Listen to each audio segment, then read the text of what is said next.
Okay, so my name's Anat. I left Google 6 months ago to find my company, Mango Tree. At Google, I was hired to change the world. My first job at Google was to launch Android. I was responsible for launching the G1 and the Android platform across Europe. Quite a remarkable job now, considering the fact that there are over 1 billion devices across the world.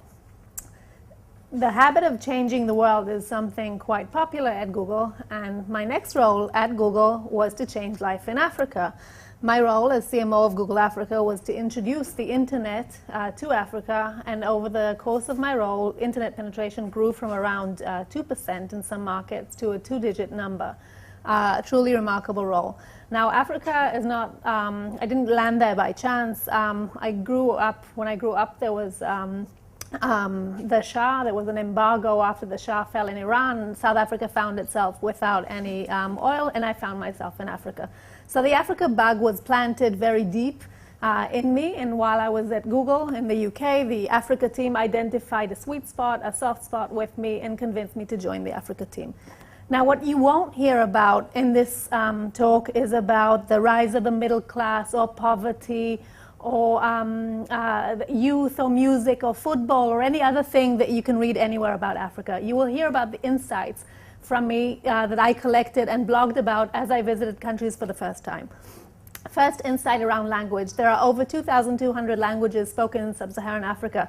Some languages don't have a written form at all, and the majority of the people are united by either colonial languages like English and French or by Pidgin English. M-Pesa, the most fascinating thing for a techie like me, mobile money in Swahili. M-Pesa is the most widely used currency in Kenya and really helps to bank the unbanked. It's owned by Safaricom. If you're interested in technology and how it can change people's lives, this is even more life-changing than the iPhone.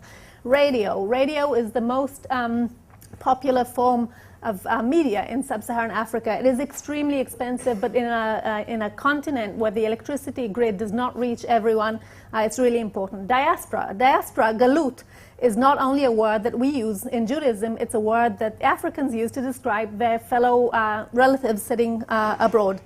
They're very, very involved in the economy and what's going on in the countries in Africa. Religion. Africans are religious. They go to church, and they are believers, but they're not godly. That means that they can sin in their free time, but then they go 2, 3, 4 times a week to church. The majority of them are Christians. There are Muslims as well. Naming. In Ghana, I learned that some people are named by their order of birth in their family. So for the Ashanti, for example, if you have 4 boys in your family that were born on Wednesday, they could all end up being called Wednesday, even though they're in the same family. Death. Ghanaians are very, very serious. There's a very, very strict code around funerals in Ghana, including a dress code. You have to wear a specific color in Ghana to a funeral based on the circumstances of the death and your relationship with the deceased.